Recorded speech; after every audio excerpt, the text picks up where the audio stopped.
Tonight, we're diving into the life of Queen Elizabeth I, the woman who gave marriage the cold shoulder, ruled with unmatched iron will, and made an entire era proud. Unmatched iron will that made an entire era proud.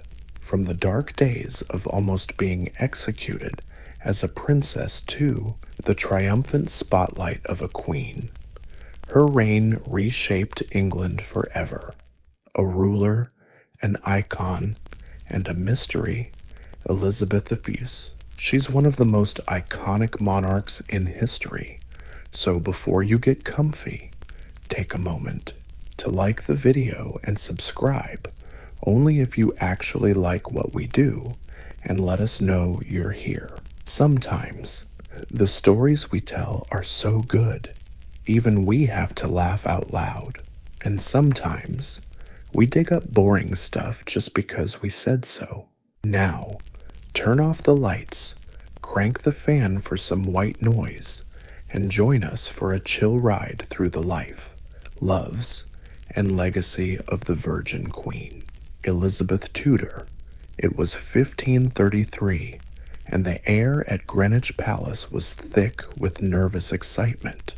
King Henry VIII, desperate for a male heir, was waiting on the birth of his second child. His new wife, Anne Boleyn, had bewitched England smart, ambitious, and totally fearless. Anne Boleyn had bewitched England smart, ambitious, and totally fearless. But when the midwives delivered a baby girl, the much-anticipated son still hadn't shown up. Instead, there was Elizabeth. Her birth wasn't celebrated like a future queen's. To many, it was a political flop. But to her mom, Anne, and a few loyal fans, Elizabeth was pure gold. The newborn princess had fiery red hair and sharp, curious eyes. She carried her dad's Tudor blood and her mom's bold spirit. What nobody realized yet was this little girl, born from disappointment, would one day rule an empire. Elizabeth's early years were anything but easy. Before she was 3, her world went dark. Her mom, once a queen, was arrested for adultery and treason and thrown into the Tower of London. Days later, Anne Boleyn was beheaded. Elizabeth, now the daughter of a disgraced woman, was declared illegitimate and stripped of her title. The royal cradle was swapped for a quiet country life. She was watched more than loved. Moving between households, her royal blood got her some perks, but her mother's downfall put her in danger. Her dad, Henry VIII, had a revolving door of wives, and Elizabeth quietly watched as queens got crowned, dumped, or destroyed. But Elizabeth never flinched. She listened. She learned. She was handed over to top scholars and soaked up Latin, French, and philosophy at lightning speed. She was handed over to top scholars and soaked up Latin, French, and philosophy at lightning speed. She read about empires, saints, and kings. Even as a kid, she showed rare signs, resilience wrapped in sharp intelligence, born into scandal and loss. Elizabeth began shaping herself into something greater, not just a survivor of her mom's tragedy, but a student of it. She understood what power could do, and deep inside, the quiet flame for her future reign started burning. As Elizabeth grew, her world was still shaky, shaped by the royal court's whims and the mood swings of a dad she barely knew. But even in this dangerous game, she learned to adapt not with brute force, but by watching, listening, and waiting.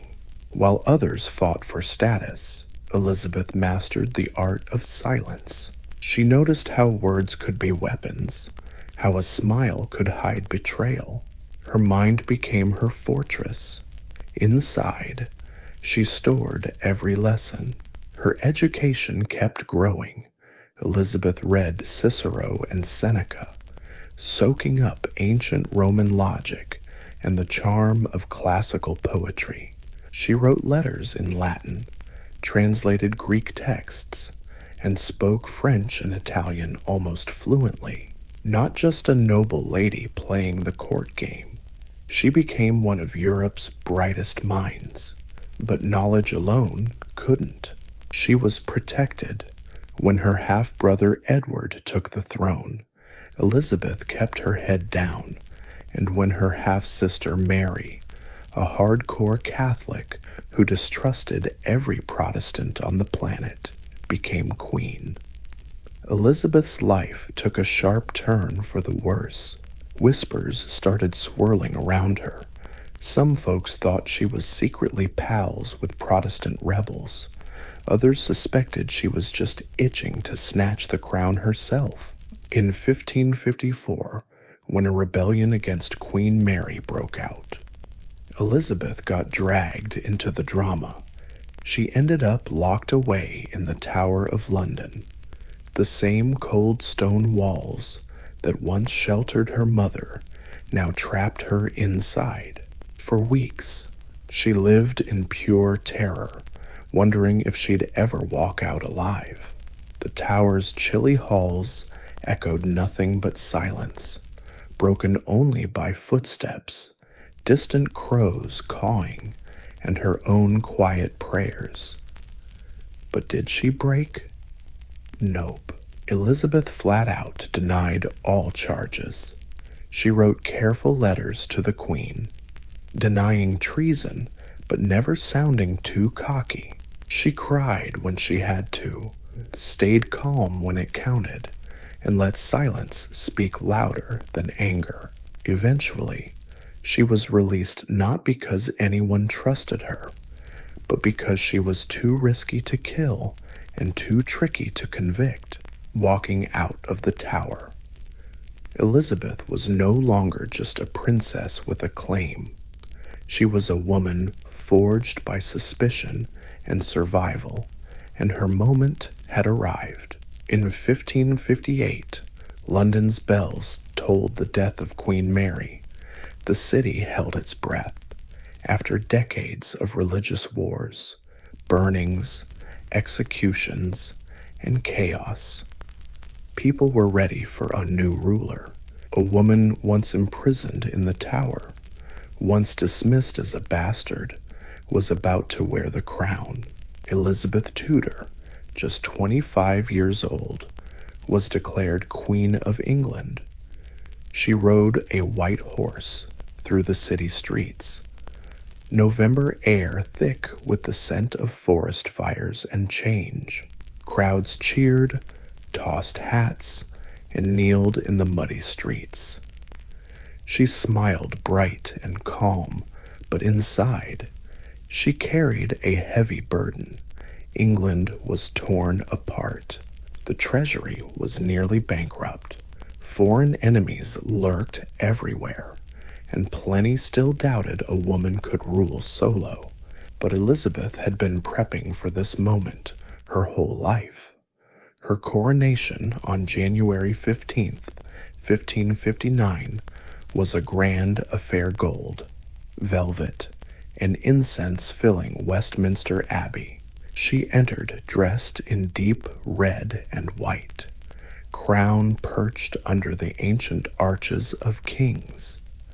But something was different about her reign from the start. There was a vibe of determination, sharpness, and control. One of her first moves restoring the Church of England, officially breaking away from Rome again. But she played it carefully. No mass persecutions, no freakouts. Instead, she sought compromise. She wanted peace, not fanaticism. She gathered a trusted council, William Cecil became her right-hand man, smart, steady, and wise. Francis Walsingham and Nicholas Bacon were the backbone of her government. These guys got her vision. A stable England ruled not by fear, but by brains and restraint. And then there was the question that never went away: marriage. Parliament was on her case. Foreign courts sent proposals. Princes and dukes lined up like rare collectibles. But Elizabeth said no. Not rude, not rushed. She never said yes. She told her advisors, "I am married to my kingdom." She wanted to rule solo, in a world where women were expected to play along. Elizabeth chose to lead, and even though the road ahead was full of enemies, threats, and pain, she made the biggest call of her reign. She would never share the crown.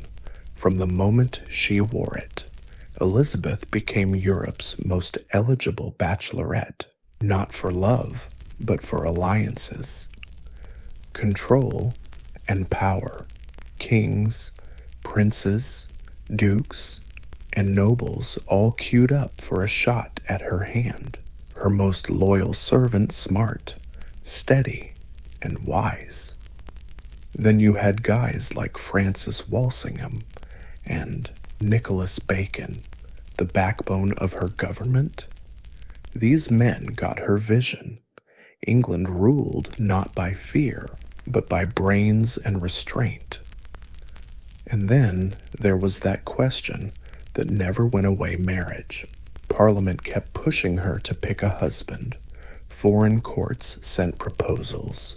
Princes and dukes were handed over like rare collectibles. But Elizabeth said no, not rudely, not hastily. She never once said yes.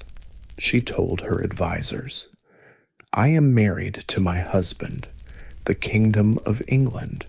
She wanted to rule solo in a world where women were expected to obey. Elizabeth chose to lead, and even though the road ahead was littered with enemies, threats, and heartbreak, she made the biggest call of her reign. She would never share the crown. From the moment she put it on, Elizabeth was Europe's most wanted bride, not for love, but for alliances. Control and power. Kings, princes, dukes, and nobles lined up to win her hand. Every proposal came with diplomatic weight. Marrying Elizabeth could tip the balance of Europe, but she stayed single. One name stood out above the rest: Robert Dudley. Handsome, charming, and always by Elizabeth's side. They'd known each other since they were kids. He was one of the few who could actually make her laugh. Court gossip buzzed non-stop about the nature of their relationship. People who could actually make her laugh. The court was buzzing non-stop about what their relationship really was. His wife's sudden and suspicious death only deepened the rumors, yet Elizabeth never married him. Nope, she didn't marry anyone at all over the years. She had plenty of suitors. Philip II of Spain, who was married to her sister Mary, the Grand Duke Charles of Austria, Francis, Duke of Anjou. Each man represented a potential alliance. Each courtship dragged on, sometimes for years, only to end in diplomatic silence. Elizabeth played the game cautiously. She used marriage promises like diplomatic tools, never flat out rejecting, but never giving up control either. She kept foreign powers hopeful while holding their ambitions in check. It was a delicate balance, and she nailed it. At home, her decision not to marry made people curious. even worried a queen without a king, a lone woman ruling, and above all, a woman with no heir. But she crafted a new identity, the Virgin Queen. She turned what others saw as a weakness into a symbol of sacred purpose. Paintings started showing her not just as a ruler, but as a legend, draped in pearl jewelry, glowing in light, untouched by worldly worries. She belonged to no man. She belonged to England. In fact, this choice was both personal and political. Elizabeth saw clearly how marriage could be a disaster, weakening a queen, making her vulnerable, or worse, handing over power to someone else. She valued her sovereignty too much to share it, so she went solo, and with each passing year, that decision echoed louder. Elizabeth wasn't just the ruler of England. She was the country's bride. As Elizabeth's reign deepened, her court evolved into something extraordinary. Not just a seat of power, but a stage where wit, poetry, art, and ambition danced under the Queen's watchful eye. It was a power play, and Elizabeth was the star performer. The courts at Whitehall and Richmond glittered with silk and gold. Courtiers showed up in the latest fashion, ruffled collars, gem-studded sleeves, and velvet cloaks. But beneath all that glam, a silent competition brewed. Every glance, every gesture, every carefully chosen word was a move in a bigger game to win the Queen's favor. Elizabeth loved it. She craved the spectacle. Masks, dances, and elaborate entertainments were staples in royal life. Poets like Edmund Spenser wrote verses to honor her. Painters immortalized her in portraits as a mythic figure, eternal with symbolic pearls, celestial globes, and serene expressions. This wasn't just flattery. These were carefully crafted propaganda to solidify her power. And of course, there was William Shakespeare, though he never performed directly for Elizabeth in her early years. His career blossomed alongside the golden age she nurtured. His plays explored ambition, betrayal, love, and fate, themes she knew all too well. But court life wasn't just about elegance and art. It was dangerous too. Underneath the surface, rivalries simmered, factions formed, and spies listened in. Elizabeth maintained control with astonishing skill. She never married, but showed favoritism, elevating men like Robert Dudley, Walter Raleigh, and the Earl of Essex, only to bring them down when they got out of hand. Still, she rewarded loyalty and wit. Her closest advisors stayed fiercely loyal, especially William. Cecil, who helped with policy and planning. With his help, she kept a delicate balance, just enough freedom to keep the court buzzing, but never enough to threaten her throne. Despite the heavy pressure, free to keep the court lively, but never enough to threaten her throne. Despite the crushing pressure of ruling, Elizabeth rarely showed any cracks. As the years ticked by, she kept wearing that dazzling mask. Her makeup got heavier, her hair more elaborate, but it was all part of the act. She was crafting an image that could outlast her. To the people, the court was a mirror reflecting her rule, majestic, clever, and tightly controlled.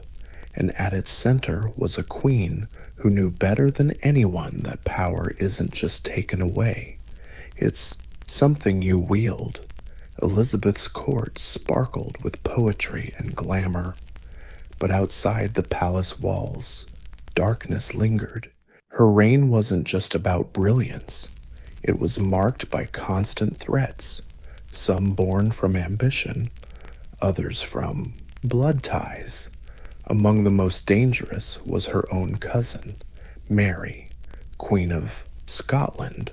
Mary had everything Elizabeth didn't: a Catholic, widowed young, and once Queen of France. To many English Catholics, Mary had a stronger claim to the English throne. She wasn't just an alternative. She was the legitimate queen, and worse, she had to live under Elizabeth's watchful eye after being forced to abdicate the Scottish throne. Mary fled to England in 1568, hoping Elizabeth would protect her. Instead, she found only a fancy prison. She was shuffled from castle to castle, closely guarded, held politely captive for nearly 19 years. Mary was a guest in a golden cage, but she was never harmless. Plots brewed around her, secret letters slipped through. Conspirators whispered her name in dark hallways. Some wanted to kill Elizabeth and crown Mary. Elizabeth kept hesitating. After all, Mary was royalty, a queen, and Elizabeth deeply believed in the divine right of kings. How could she justify executing one of her own? Yet the plots kept coming. Finally, someone went too far. In 1586, the Babington plot was uncovered, an assassination plan to kill Elizabeth and free Mary. This time, the evidence was undeniable. Mary's letters were found, proving her involvement. Elizabeth wrestled with the decision. She signed the death warrant, then paused, then signed again. On February 8th of 1587, Mary was executed at Fotheringhay Castle. The moment was solemn and grim. Mary wore red, the color of Catholic martyrdom. Yes, the axe fell. Europe was horrified. Elizabeth herself stayed silent for days. She claimed the execution went ahead without her final consent, but it was done. The Queen had eliminated her biggest rival. It was a turning point, not just politically, but emotionally. From then on, Elizabeth grew more isolated. She trusted fewer people. Her decisions weighed heavier.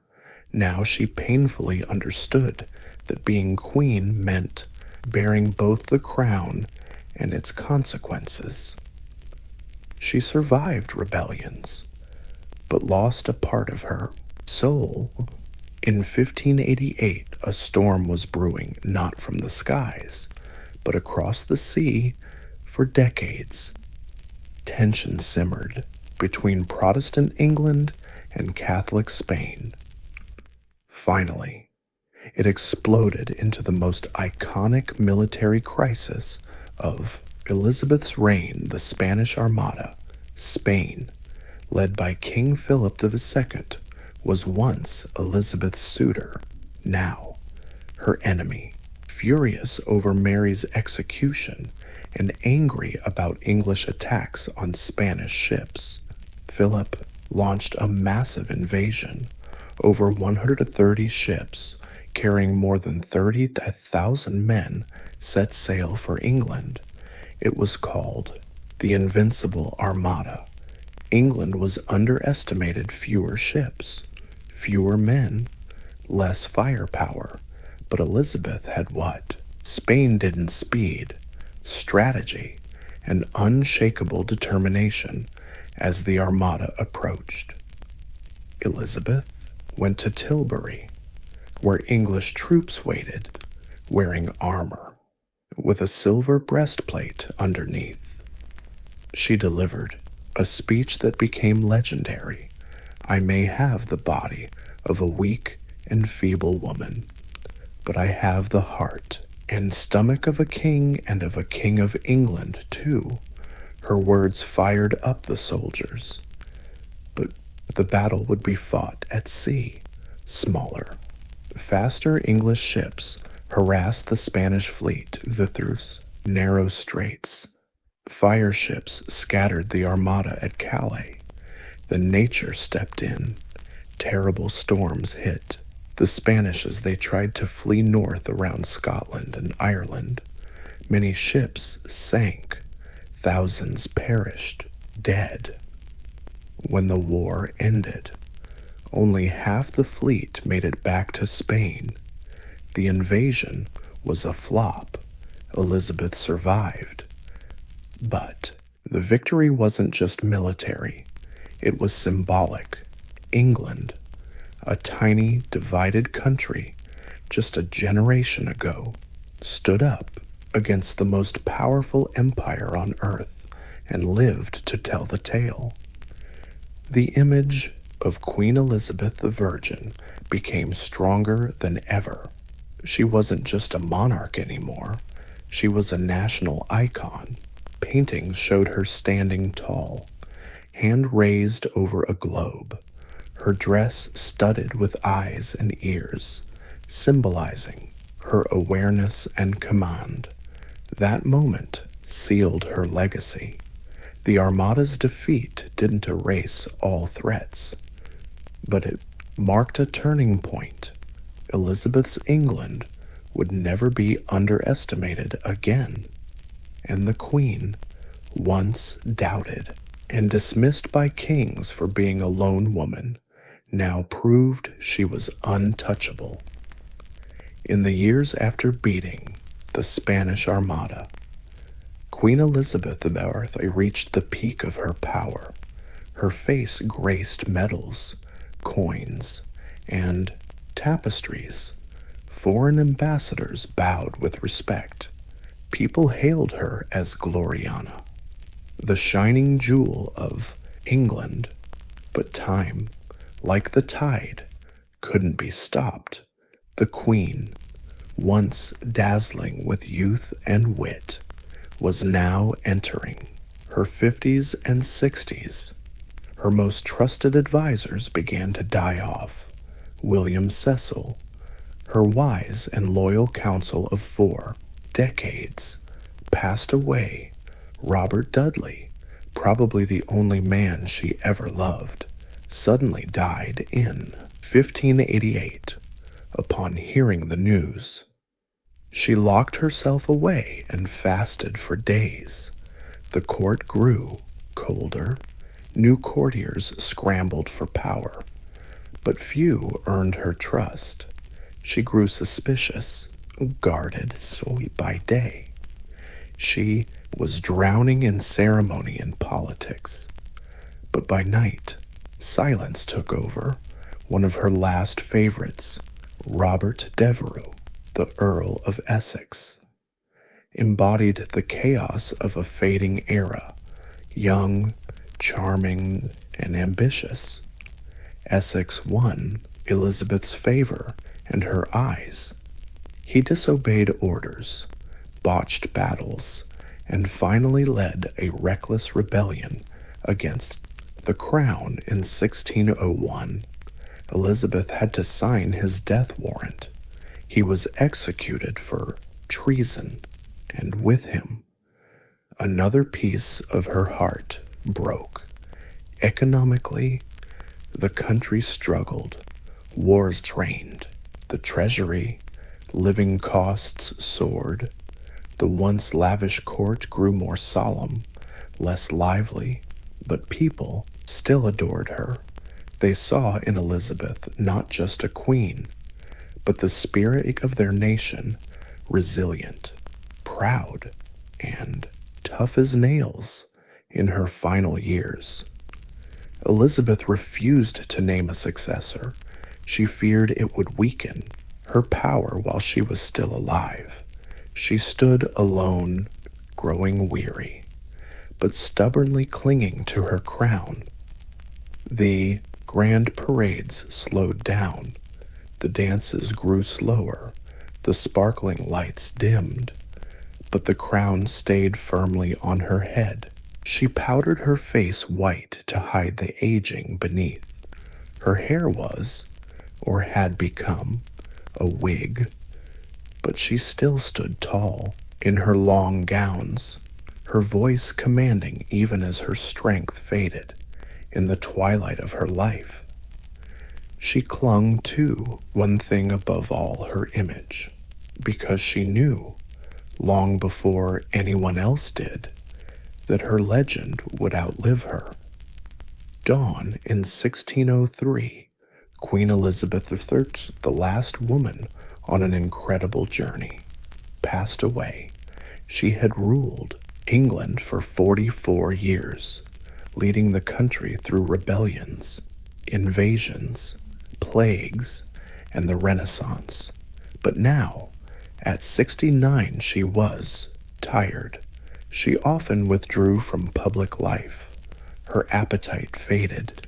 She grew thinner, more distant, sometimes lost in thought for hours, sitting silently by the Richmond Palace window.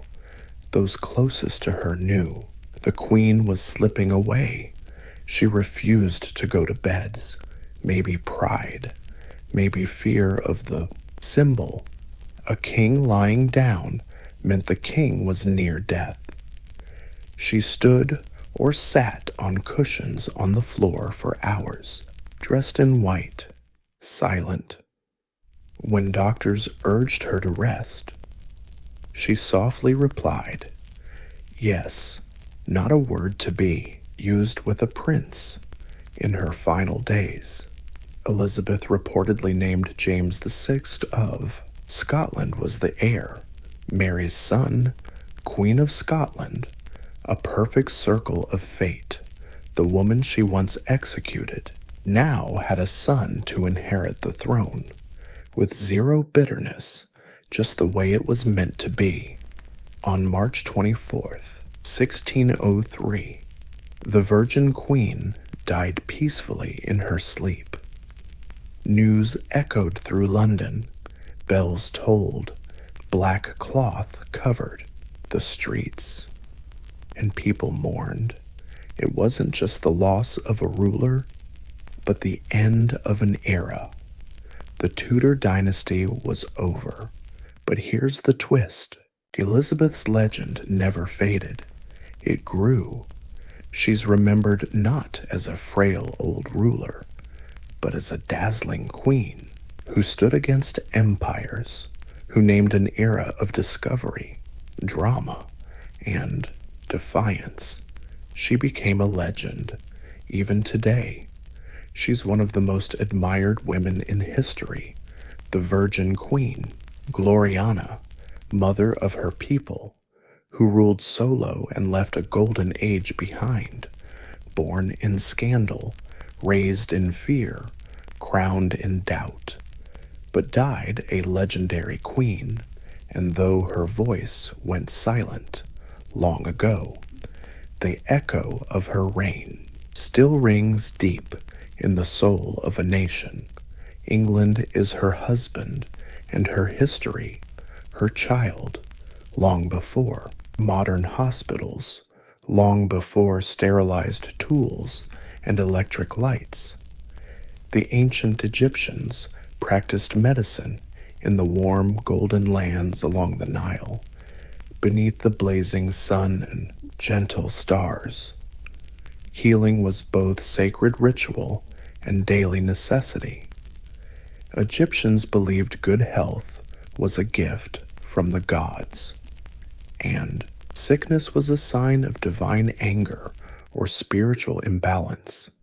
Being sick wasn't just feeling lousy. It meant you were out of sync with the world, your body, or even the gods themselves. Health demanded balance. So medicine couldn't be separated from religion, magic, and ritual. Healing didn't start with a diagnosis, but with prayer. Temples were the first hospitals, inside stone columns and fragrant air. Healers listened to cries for help, touched foreheads, whispered spells, and carefully prepared herbal remedies. Thoth, the god of wisdom, and Sekhmet, the lion-headed goddess of plague and protection, were often called upon to aid recovery. Often, medicine wasn't just applied, it was invoked. But Egyptians were practical too. They observed wounds, cleaned them with wine or Nile water, and bandaged them with clean linen.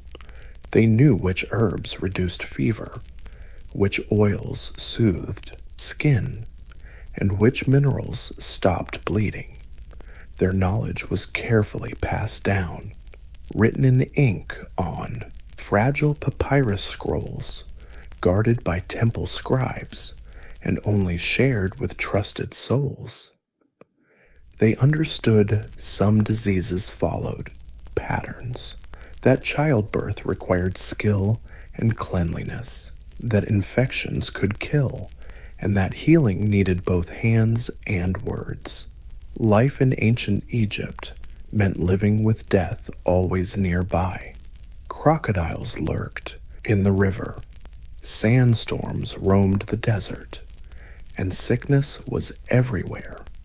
But it also meant living with beauty, rhythm, and care. People bathed daily. They used ointments to soften skin, chewed herbs to freshen breath, and honored their bodies as sacred vessels. Medicine in ancient Egypt wasn't just survival, it was about preservation, health, life, and ultimately the soul itself. Along the Nile, healing was both science and whispered prayers to eternity. In ancient Egypt, healers were never just doctors.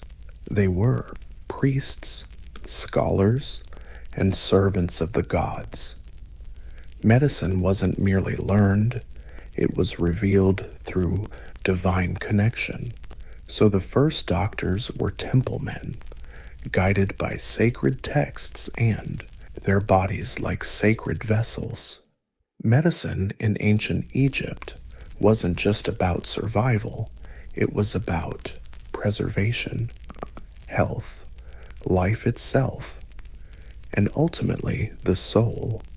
In the land of the Nile, healing was both science and a whispered prayer to the eternal. In ancient Egypt, healers were never just doctors. They were priests, scholars, and servants of the gods all rolled into one. Medicine wasn't just learned, it was revealed through divine connection. So the first doctors stuck close to temples, guided by sacred texts and celestial powers. Those healers were called Sunu. They didn't wear white coats, but linen robes. No stethoscopes, only scrolls, amulets, and engraved ritual tools. They didn't just treat patients, they served gods who cared deeply about everyone's health.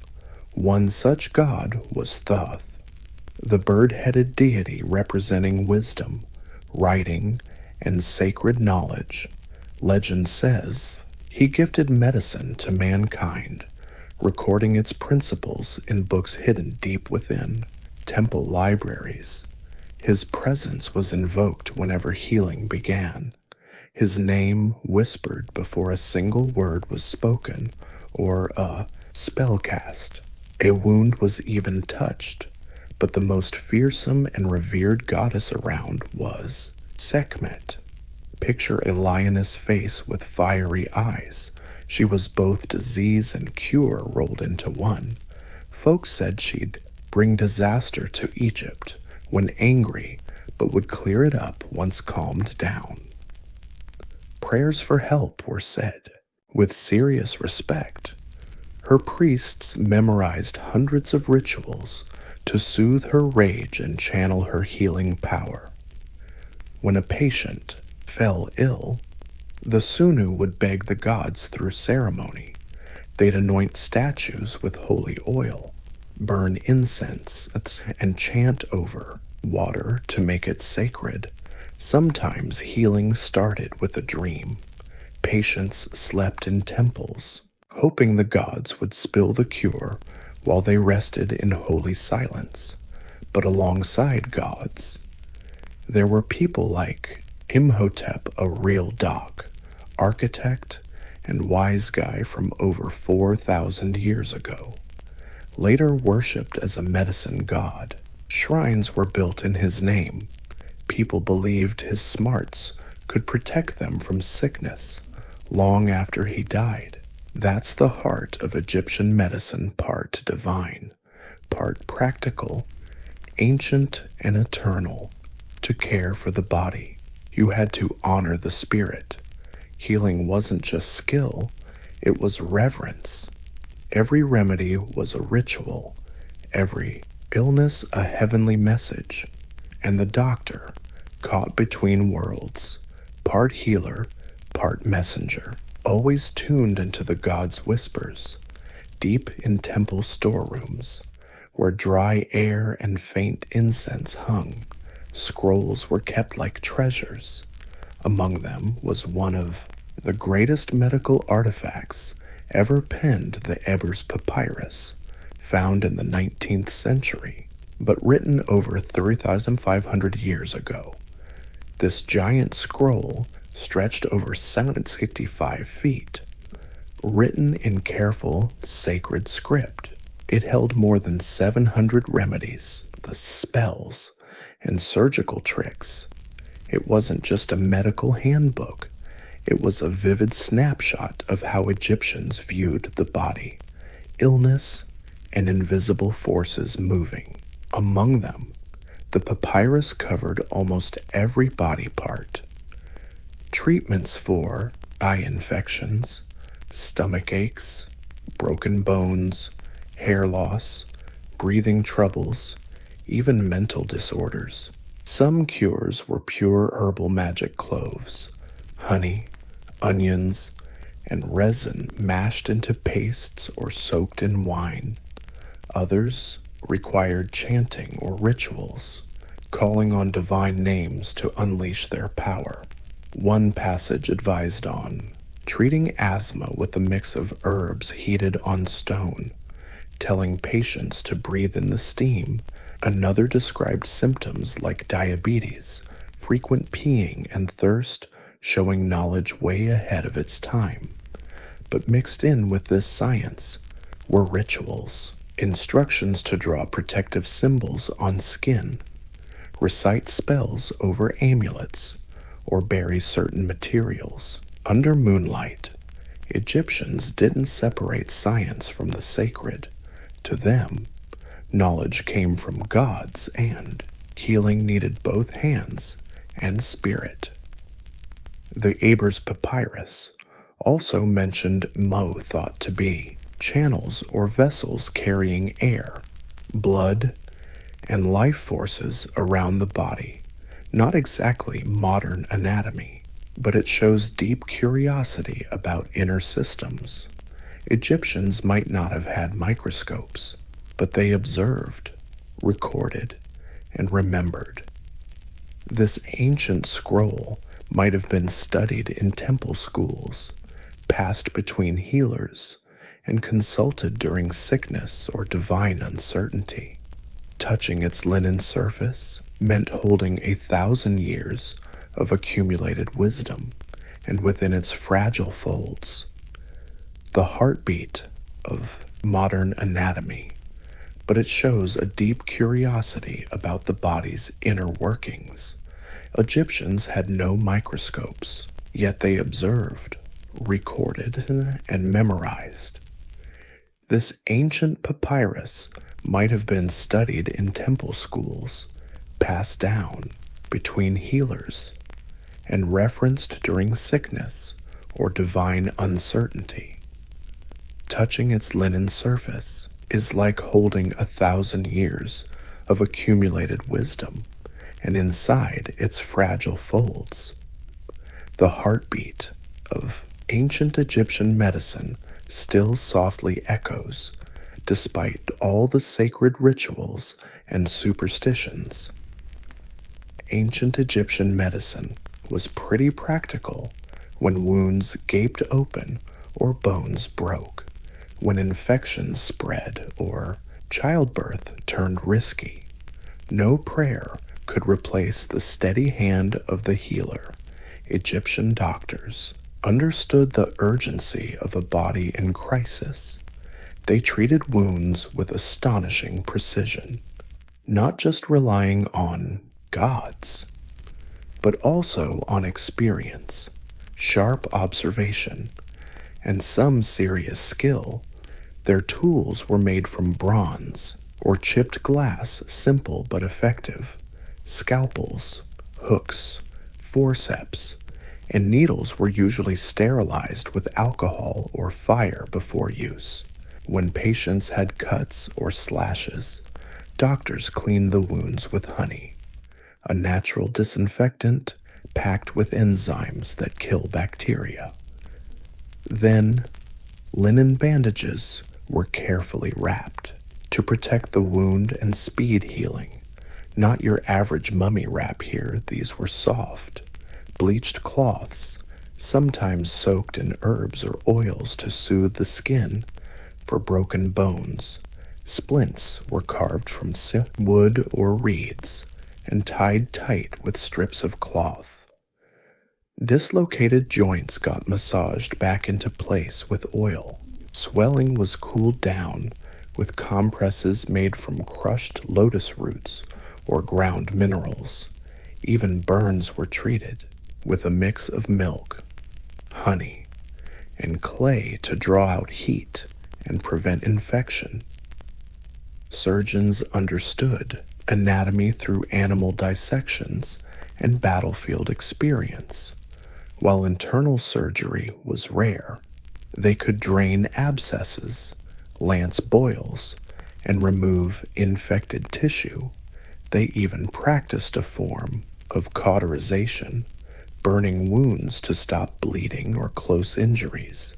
Sometimes they'd toss in chants, as if healing was as much spiritual as physical. No modern anesthesia, but sedatives existed.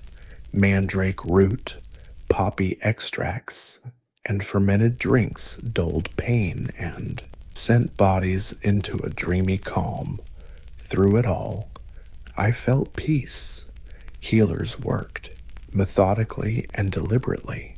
Every move mattered. Every patient was a soul to be restored, not just a body to fix. In those moments, between blood and bandages, sacred metal, and ancient herbs, the sunlit temples of Egypt produced some of the world's first real surgeons. Walking into an ancient Egyptian healing room was stepping into a place where the seen and unseen mingled. While herbs and ointments were hand-prepared, whispered words, spells, curses, and sacred names floated in the air, just as vital as medicine for the spirit.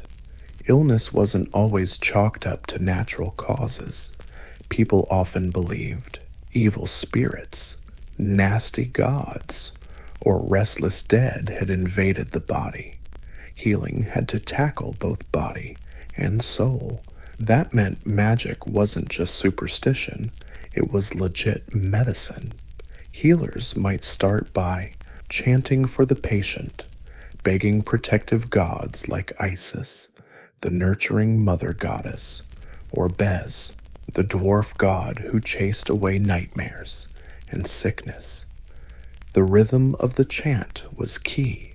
It had to flow like the Nile smooth and unbroken. These spells were thought to cleanse the air around the patient, wiping out invisible forces, causing pain or imbalance. Besides words, amulets were essential protection tools, worn around the neck, tied to wrists, or hidden under wrappings. These trinkets were crafted with sacred intent. The scarab symbolized renewal and rebirth. The eye of Horus guarded against danger and guaranteed healing. The Ankh, a cross with a loop, stood for life and longevity. Each amulet was usually made from specific materials: gold, lapis lazuli, agate believed to hold magical vibrations.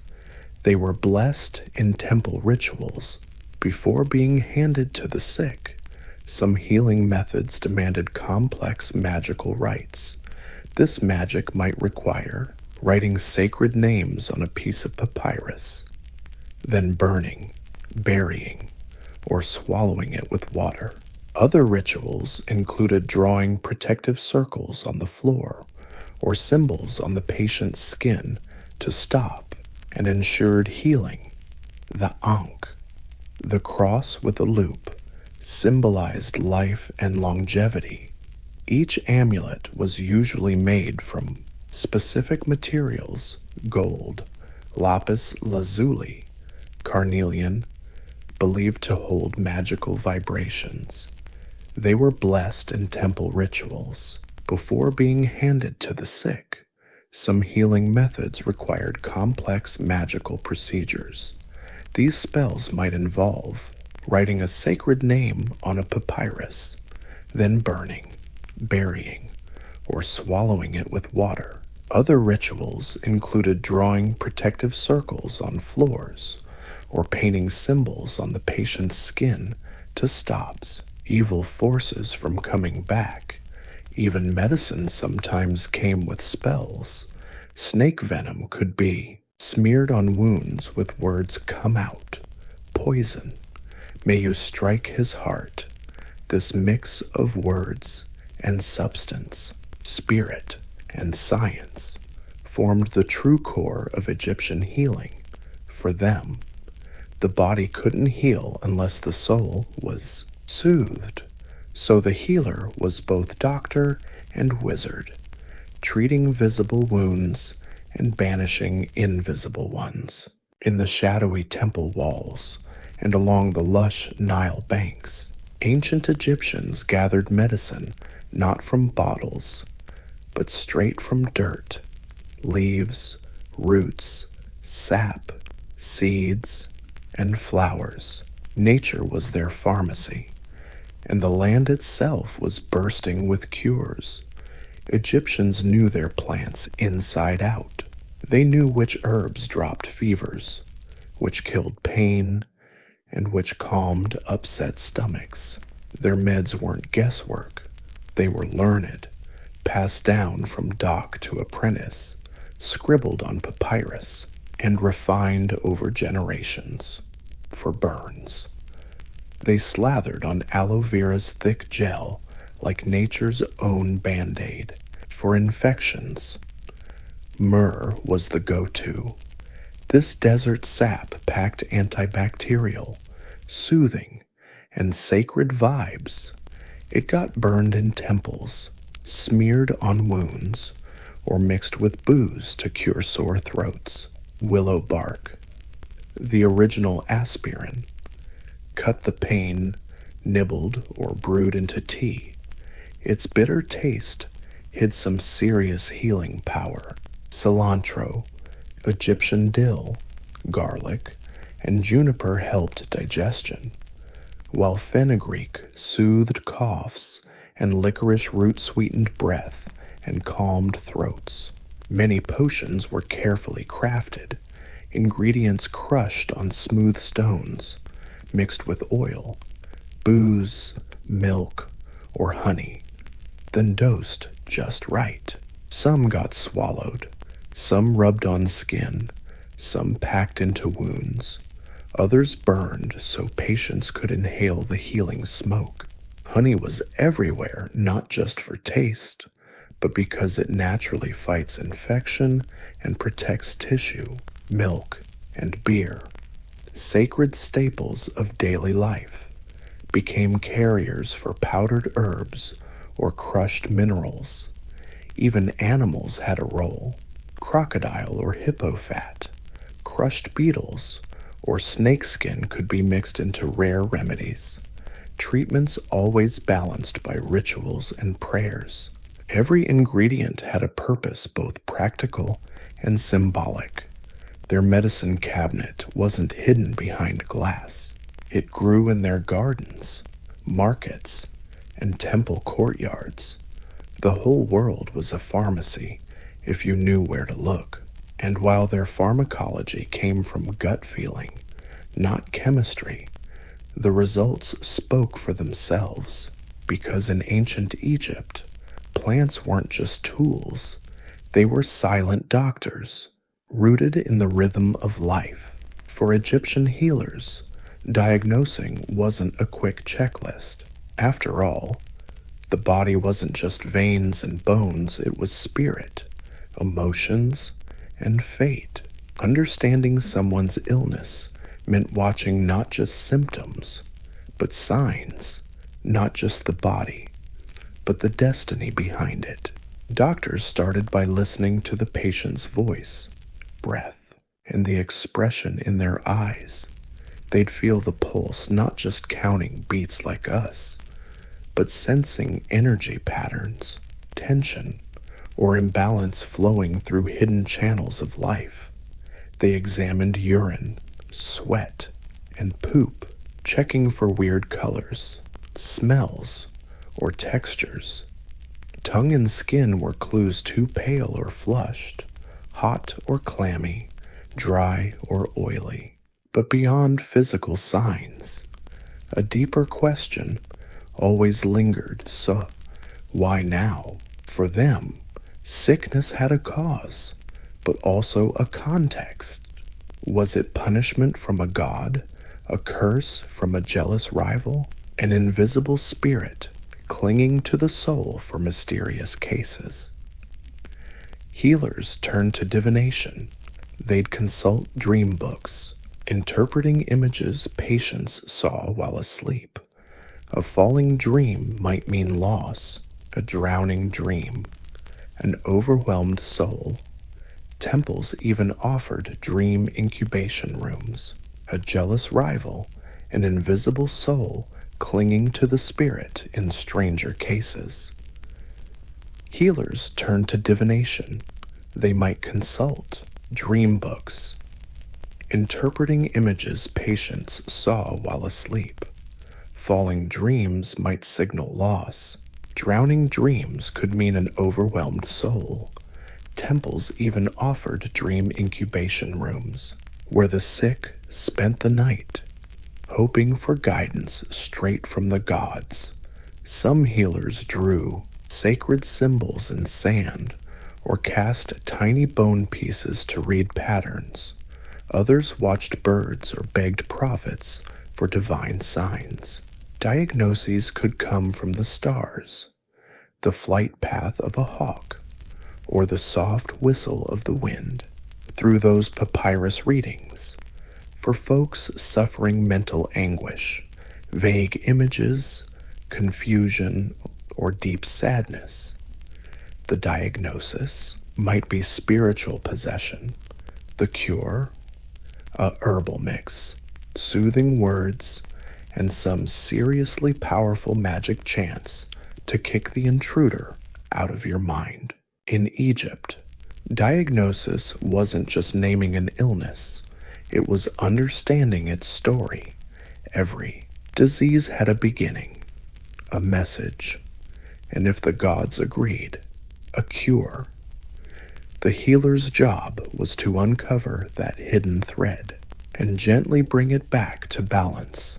For ancient Egyptians, death wasn't the end. It was a continuation, a door, a sacred transition from this world to the next. just like a doctor heals the living.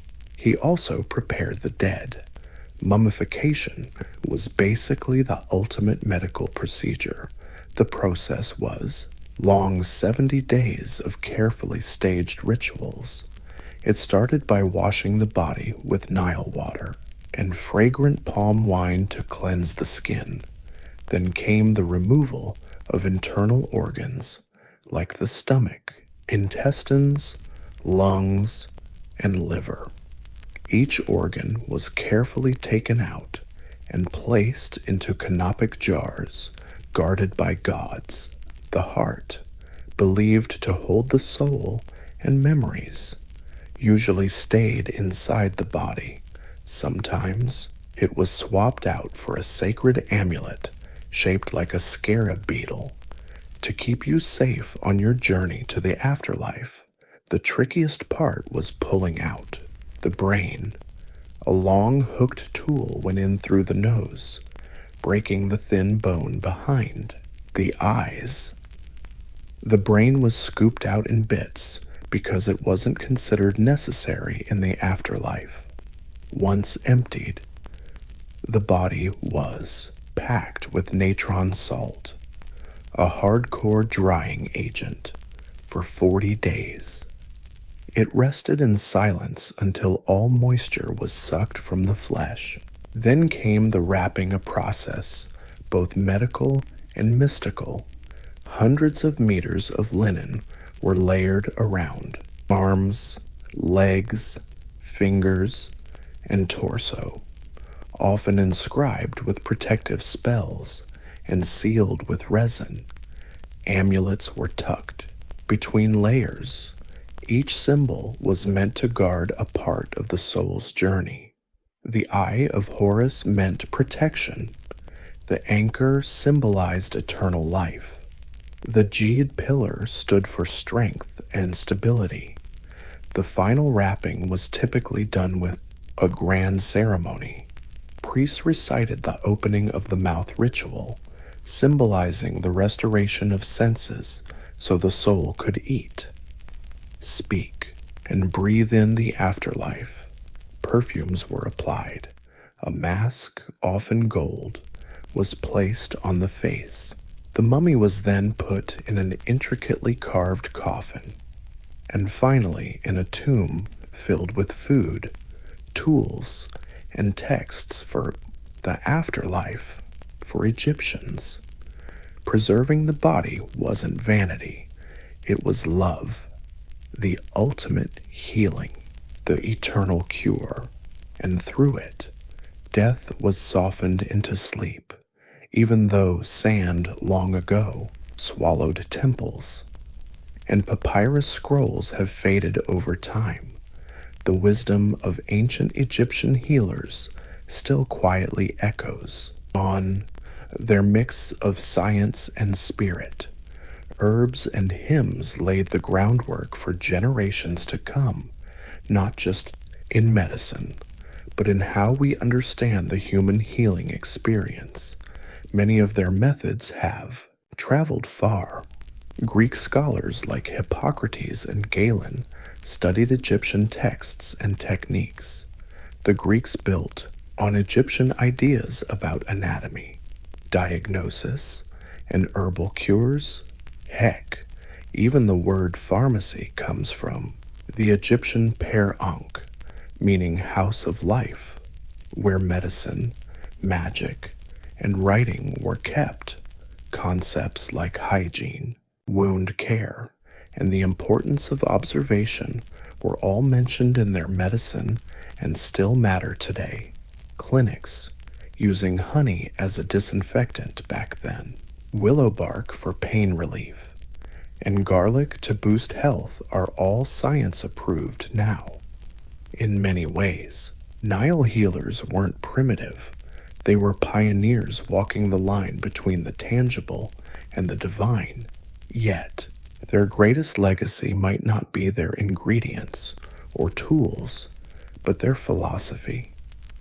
They treated not just the body, but the soul. They listened not only to words, but to dreams. They understood that healing demands more than just medicine. It's all about connection. It demands presence, silence, and a bit of willpower. To them, illness, it's a message, a story that needs decoding, a sign that the balance between earth, sky, and the human heart is off. And healing isn't just about curing, it's about harmony restored in a world now ruled by machines and measurements. Something in their ancient reverence still echoes, the quiet patience of the healer, a soft hymn over a cup of herbal tea, the belief that healing oneself is sacred. Today, we walk under sunlit corridors where stone lions once stood guard, incense drifting past rows of columns, and in the quiet corners of modern medicine, where a hand is held, a prayer is whispered, or a life honored, we still feel the heartbeat of those who came before. The Nile healers are far from forgotten. They're with us in every breath, seeking healing, and in every soul craving peace. Ding! Come spring 1945, Berlin was no longer the heart of an empire. It was a shattered city, bombed from the skies, crushed by tanks, and gouged by years of war. The once proud capital of Nazi Germany was now just a silent mess of rubble and broken windows, streets unrecognizable, landmarks turned to debris. The war was over. But what came next was anything but peace. The victorious Allies America, Britain, the Soviet Union, and France met to decide Germany's fate. Though all enemies of the Nazis, they weren't exactly best buds. Their ideologies were always at odds, and now, sitting around the same table, those differences started to get pretty obvious. Germany was split into 4 occupation zones, each controlled by one of the Allies. Berlin, though smack dab in the Soviet zone, was also chopped up, a city inside a country, divided by 4 powers. What started as cooperation, a push to stabilize the nation, quickly went south. Ideals clashed, agreements cracked. In the West zones, the U.S., Britain, and France pushed democratic rebuilds. They held free elections, backed private businesses, and tried to revive Germany's economy. Meanwhile, in the East, the Soviets imposed strict control.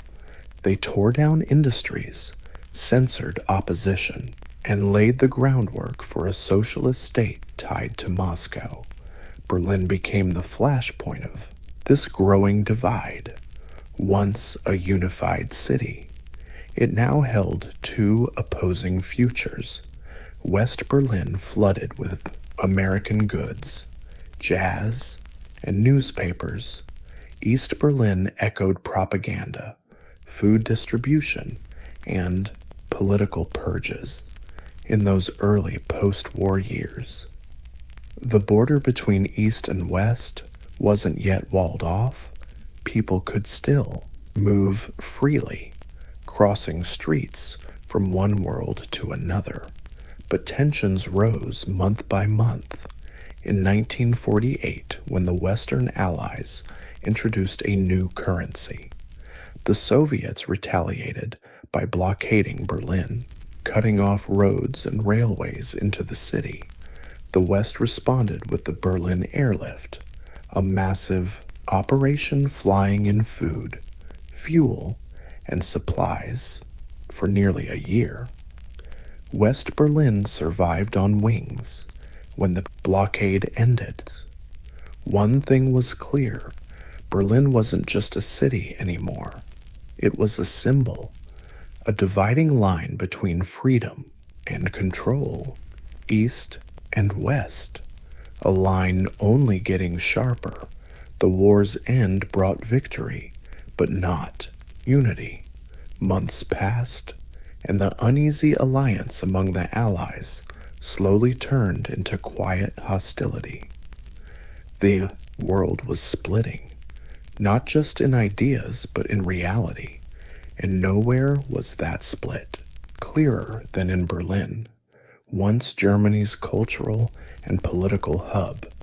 The city was now a microcosm of the entire Cold War. On one side, the Western Allies, led by the U.S., pushed reconstruction, democracy, and open markets. On the other, the Soviets quickly turned their zone into a socialist fortress, linking East Berlin to Moscow's vision of the world. Became a socialist fortress, linking East Berlin tightly to Moscow's global vision. At first, the borders were fuzzy, but in practice, West Berlin thrived thanks to investment and American consumer culture. Supermarkets, cars, and movie theaters signaled a return to normal life. Meanwhile, East Berlin turned into a city of ration cards, gray buildings, and propaganda posters promising equality through obedience. And people noticed. From 1949 to 1961, over 2.5 million East Germans escaped to West Germany, many crossing through Berlin. Teachers, engineers, doctors, and young professionals walked across the border, chasing freedom and opportunity.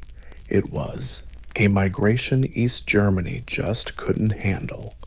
As escapees increased, tensions hit the roof. The East German government, backed by the Soviets, blamed the West for deliberately luring their citizens away. The West said, "Nah, people just want freedom. Plain and simple." Both sides threw shade, each doubling down on their stance. In the East, the Stasi, the secret police, grew bigger and scarier, tasked with crushing dissent and policing loyalty. In the West, the U.S. military stayed put, a symbol and shield saw every bus passing through, every coffee shop chat, every sideways glance, a foreign newspaper dripping with ideology. Berlin wasn't just divided anymore. It was tense, fragile, and gearing up for something way bigger. The wall didn't exist yet, but the idea of it was already planted. The Iron Curtain was closing, brick by silent brick, and Berlin stood right in its shadow. Soon enough, that shadow would take shape, and what was once just a nightmare would become reality. It hit quick. In the quiet hours of August 13th, 1961, East Berliners woke up to a changed world. Soldiers, construction crews, and police moved silently under cover of darkness, stringing barbed wire and digging trenches. Roads were blocked, train lines cut off, families torn apart in an instant. The invisible line between East and West Berlin became very real. It wasn't a wall yet. Not exactly. It started as fences, makeshift barriers, and armed guards. But even in those first hours, it was unmistakably a prison. The East German government called it a protective barrier. They claimed it was necessary to defend socialism from Western invasion. In reality, it was built to stop the flow of people, to trap them inside a regime that was draining their spirit. Chaos followed. People ran to windows overlooking West Berlin, yelling to loved ones they could no longer reach. Some tried to escape right away, jumping from border-adjacent apartment windows, landing in nets strung up by West Berlin firefighters. Others got caught by East German guards. Some were shot. Some fell to their deaths. Within days, barbed wire gave way to concrete. Taller, tougher walls were built and reinforced. Streets that once flowed freely were now sealed with slabs of stone and watchtowers. Checkpoint Charlie, one of the few open crossings, became a tense flashpoint where U.S. and Soviet tanks would one day face off. The wall went up fast. 96 miles of separation surrounded West Berlin like a noose. Watchtowers, floodlights, tripwires, and anti-vehicle trenches turned the border into a military zone. Anyone caught trying to escape could be arrested, shot, or just vanish. It wasn't just architecture, it was a message that freedom now comes at a price, that movement, choice, and reunion were no longer rights, but risks. For Berliners, the wall wasn't just a border. It was a wound rough, sudden, and still raw, and though built overnight, its dark shadow would stretch for decades. After August 1961, Berlin wasn't just one city anymore. It was two lives, side by side, divided not just by concrete, but by ideology, fear, and silence. In West Berlin, completely surrounded by East German territory, life went on, free but besieged. The city became a poster child for Western democracy. Streets buzzed with cafes, bookstores, and universities. Western radio and TV broadcast, news, music, and culture.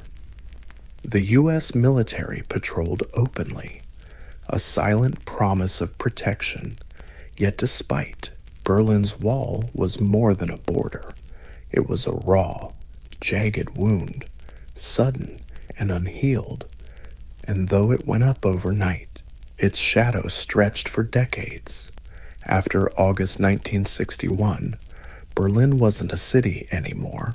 It was two lives, side by side, split not just by concrete, but by ideology, fear, and silence.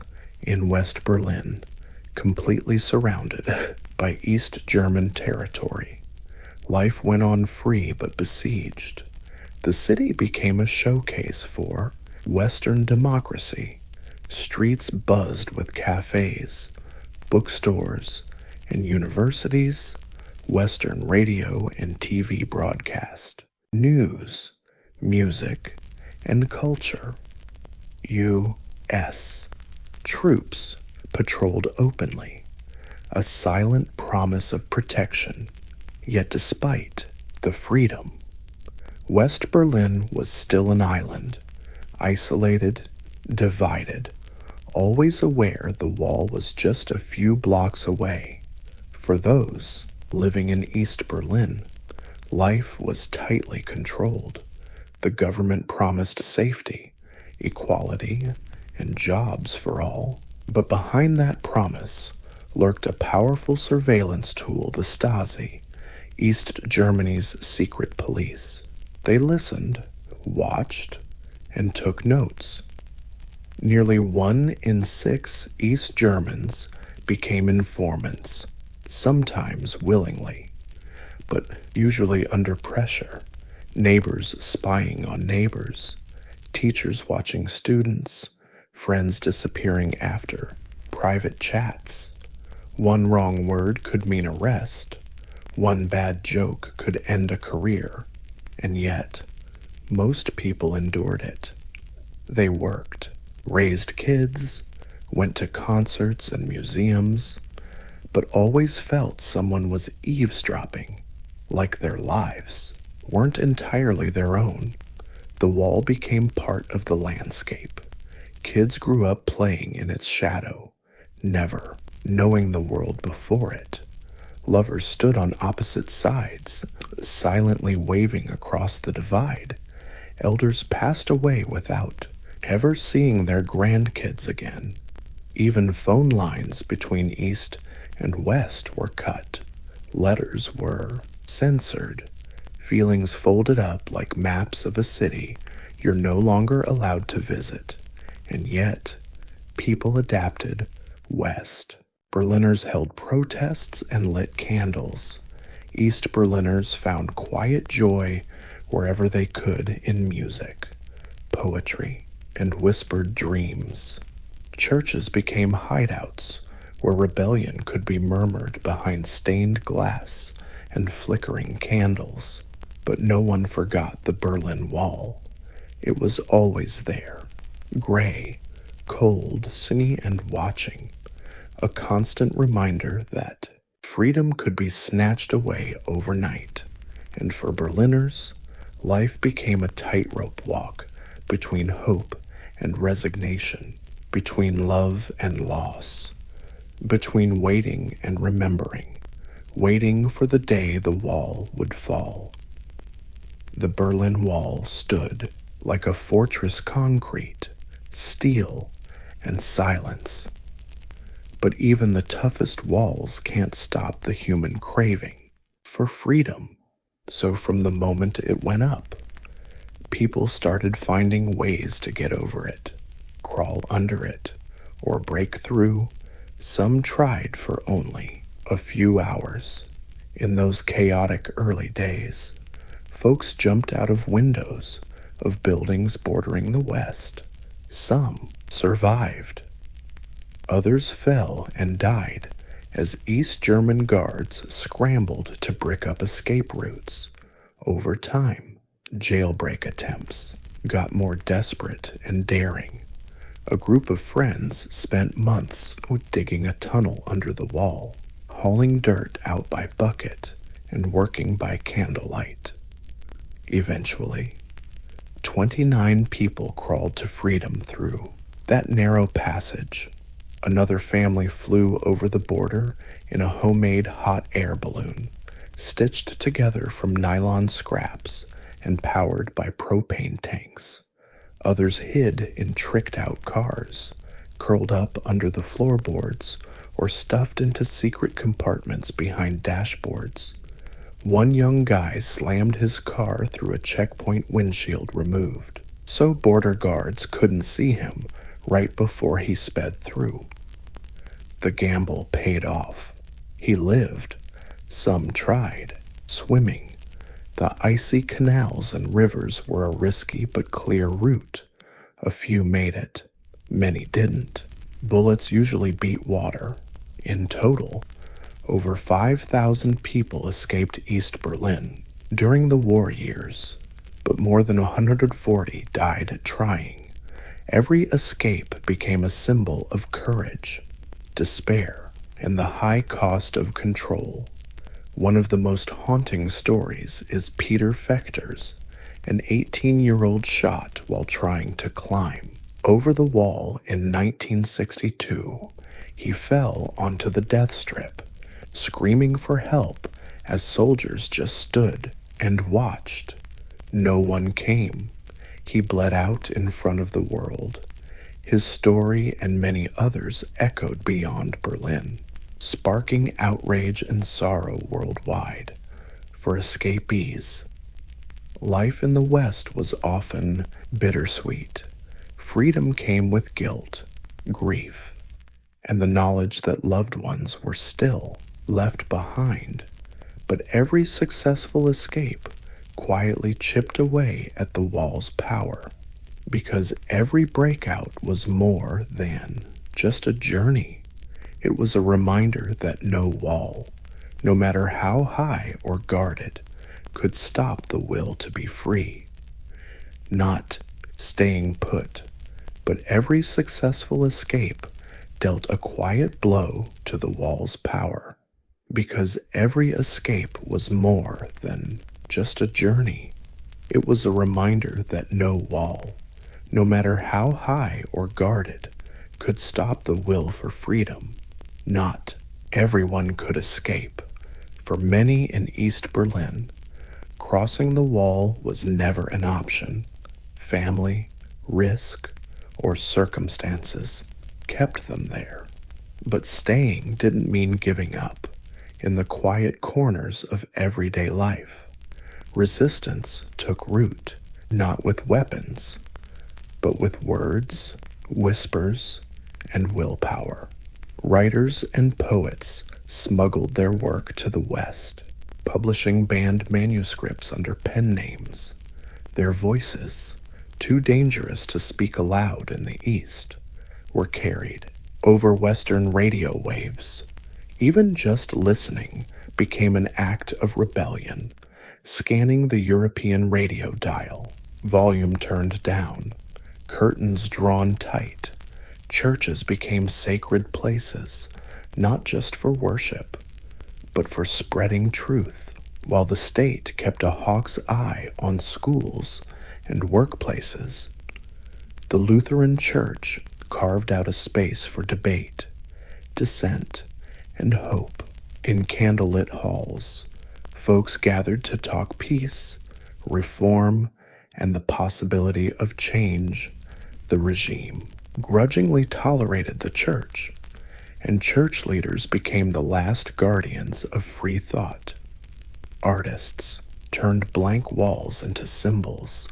Painters created surreal, dreamy, but deeply meaningful works. Musicians recorded underground cassette tapes filled with metaphorical critiques of the regime. Even graffiti, dangerous and illegal, became a voice in the shadows. Students passed notes in code. Families cracked jokes behind closed doors. Kids grew up speaking two languages, one for school, one for home. The Star witnessed it all. Their network was huge. Informants at universities, apartment blocks, theaters. A careless comment could land you in questioning or worse, but people resisted anyway, quietly, not always obvious, but constantly. In West Berlin, solidarity movements gathered and amplified those voices. Activists sent books, letters, and support everywhere. Western musicians played concerts by the wall, their music spilling over the concrete. In 1987, David Bowie sang Heroes just meters from East Berlin, his voice reaching thousands on both sides. Some resistance was fiery, some slow and silent, but every act, no matter how small, was a refusal to forget that freedom was just out of reach. The wall could split a city, but it couldn't completely crush the human spirit. In silence, in song, in quiet smiles, resistance lived on. Beneath the surface of control, something was shifting. By the mid-1980s, change was underway not just in Berlin, but across the Eastern Bloc. The Soviet Union, long the architect of East German policies, was starting to change under Mikhail Gorbachev. Reforms called glasnost openness and perestroika restructuring began to ripple through the steel grip of communist control. But East German leaders resisted, hardline and paranoid. They refused reform, insisting socialism would survive untouched. But the people knew better. The outside world was no longer out of reach. Western TV beamed images of prosperity. Radio waves carried voices of change. Travelers returned with Stories of life beyond the wall.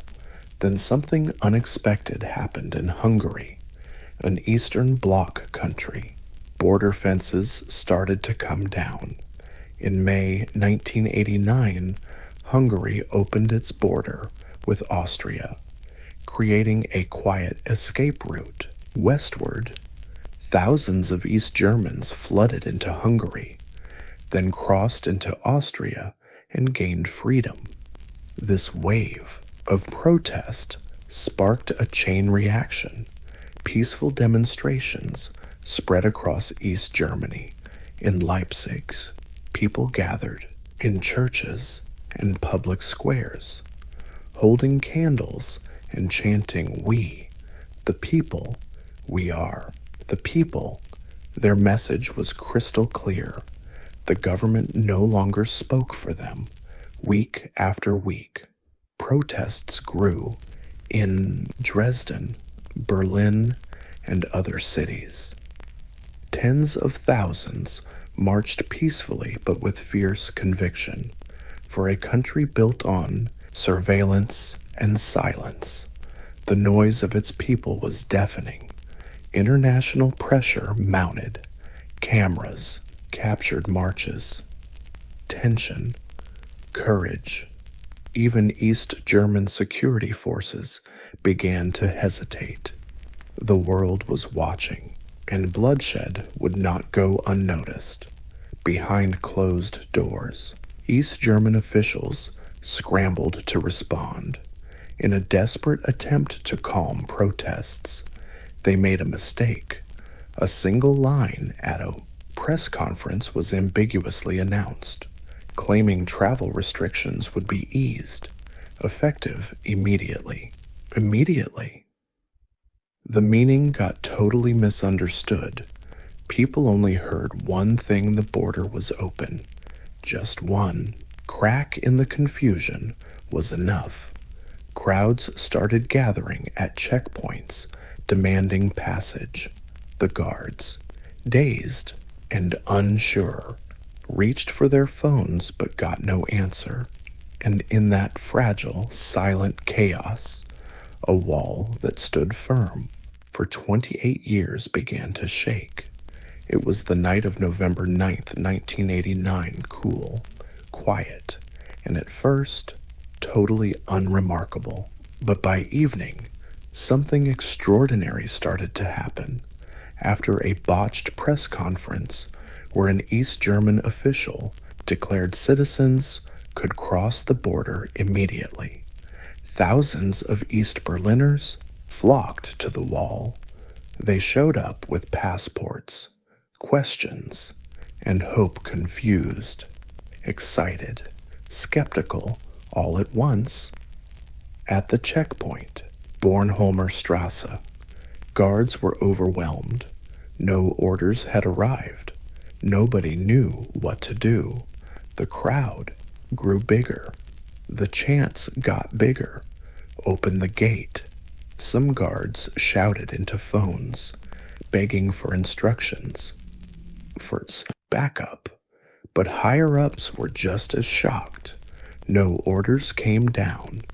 Then, at 10:45 p.m., a miracle born from hesitation happened.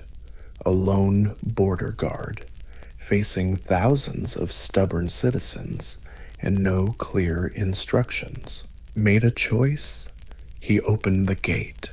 In seconds, people poured forward, laughing, crying, hugging strangers. East Berliners flooded West Berlin, where crowds waited with champagne, flowers, and tears. Decades of distance turned into overflowing joy as midnight approached. Berliners climbed the wall. They stood atop the concrete monster that haunted them for 28 years. Hands raised to the sky. Some smashed the wall with hammers and chisels, turning it into dust and souvenirs. Others just sat silently, speechless from emotion. No violence, no alarms, No bullets, just freedom. The world watched in disbelief. Anchors tried to hold back tears. Politicians scrambled to figure out what was happening. But for Berliners, no debate was needed. The wall fell, not by decree, not by policy, but by the will of those who refused to live, divided. That night, the entire city sang. Streets, once patrolled by soldiers, now echoed with music, clinking glasses, and whispers of reunion, siblings reunited after decades, old flames embraced. Strangers who once kissed over barbed wire fences were now apart. The wall tried to silence them, but that night, silence became the loudest silence in history, shattered not by bombs, but by joy. And in those early hours, Berlin became whole again, not officially, but undeniably. The wall was down, but the road to healing had just begun. In the weeks after November 9th, 1989, Berlin changed. Borders stayed open. Watchtowers were abandoned. Bulldozers moved in. Pieces of the wall were chiseled off, kept as souvenirs, sold on the market, and shipped worldwide. Each shard symbolized something bigger, the victory of unity over division. On October 3rd, 1990, less than a year later, East and West Germany officially reunited. Flags changed, maps were redrawn. Berlin was no longer an island or a front line. Once again, it became the capital of a single sovereign nation. But unity wasn't instant harmony. East and West were divided not just by wealth and infrastructure, but by memory. East Germans, or Ossis, had lived under surveillance and restrictions. West Germans, or Wessis, lived in freedom, but often misunderstood the cost of life beyond the wall. The physical barrier was gone, but emotional walls took longer to break down. Still, Berlin moved forward. The Brandenburg Gate, once stuck on the deadly border between two worlds, became a symbol of celebration. Unity Day became a national holiday. Streets were renamed, statues torn down, and the remaining wall pieces were kept as memorials, not to glorify the past, but to remember it. Today, Berlin is a reborn city. Its walls are now covered in art. The once divided train lines run continuous. Where soldiers once stood with rifles, kids now play. Where silence once ruled, music now flows. But the memories stick around. Museums and memorials keep reminding visitors about where the wall used to stand.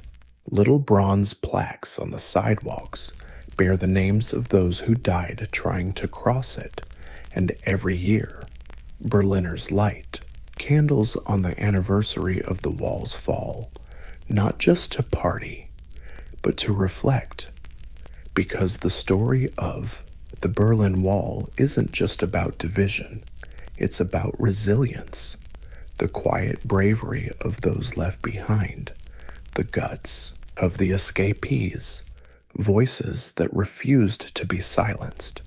And in a world still busy building walls, Berlin remains a whisper, a reminder that even the tallest structures can crumble when people choose to stand together. The wall's gone, but the lesson lingers. War, before the violin showed up. The world was already buzzing.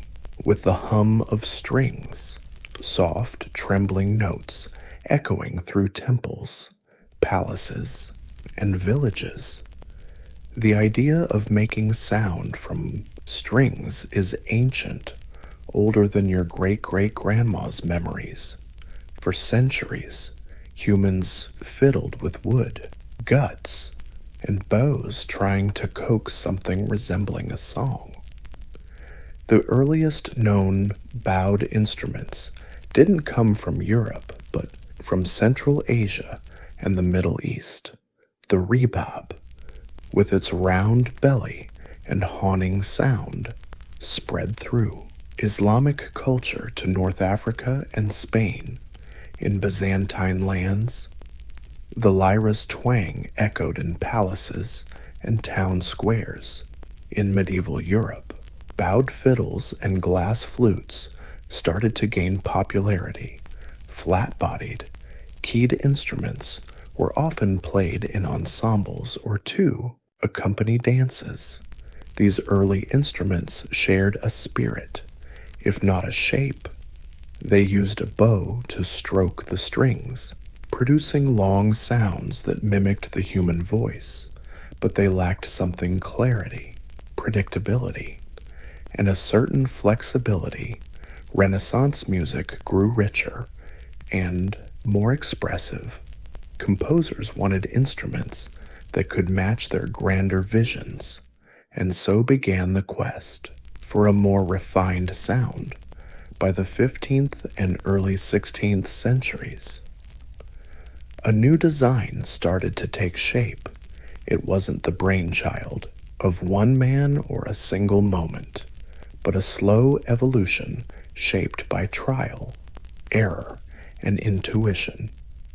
Luthiers, string instrument makers, experimented with curved tops, arched backs, and F-shaped sound holes, hunting for a balance between resonance and control. The idea of 4 strings tuned in perfect fifths was born. Smaller bodies, easier to handle, and quicker voices became the new favorites.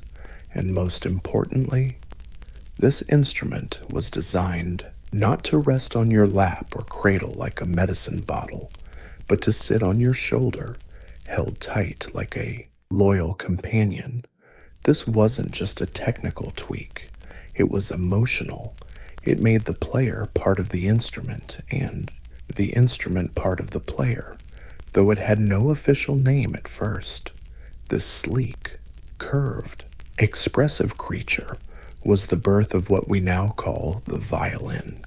Elegant, powerful, and timeless, nestled in northern Italy, by the slow-flowing Po River, lies the quiet city of Cremona.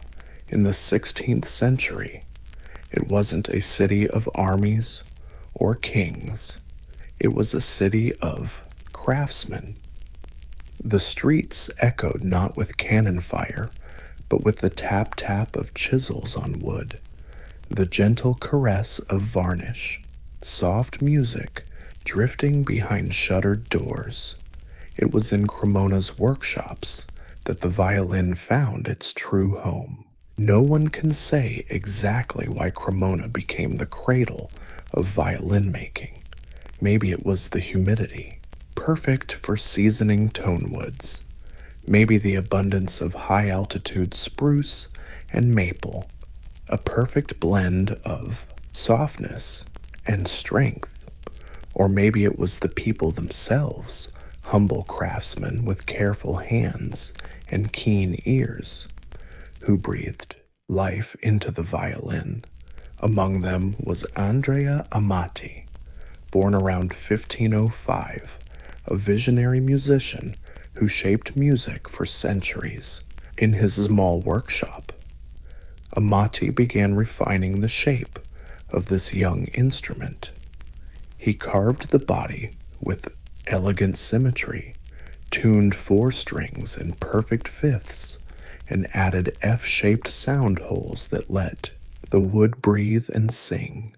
He wasn't the guy who randomly invented the violin, but he gave it consistency, beauty, and balance.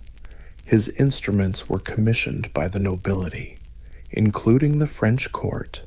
The violin, once a curiosity, has now become a work of art, adorned with intricate designs and royal crests, blending the elegance of the palace with the joy of the common folk.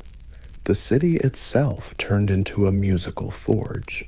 Amura's sons and grandsons carried on the tradition, improving his designs and passing them on. New names popped up: Guarneri, Stradivari, each adding their own voice to the evolving language of sound. The violin makers of Cremona didn't work by blueprints. No machines involved. Each instrument was crafted by eye, ear, and hand, shaped by feel, instinct, and polished with care. The sound wasn't tested with gadgets, but by playing.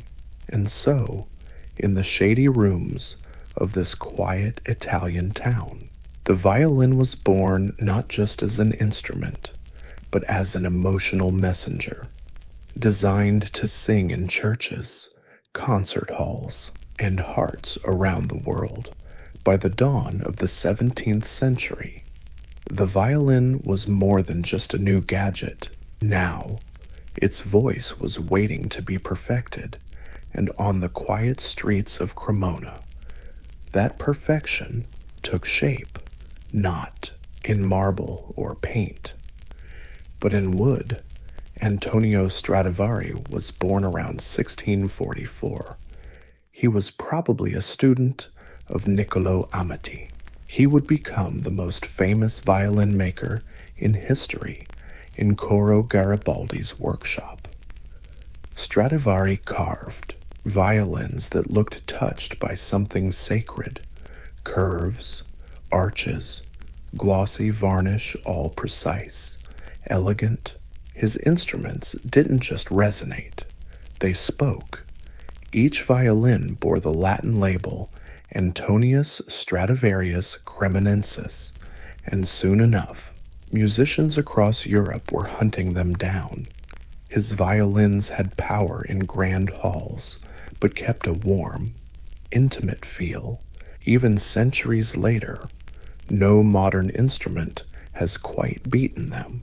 But Stradivari wasn't the only star. Down another street in Cremona, another genius was at work: Giuseppe Guarneri del Gesù, part of the Guarneri family. Giuseppe crafted violins darker, fiercer, wilder.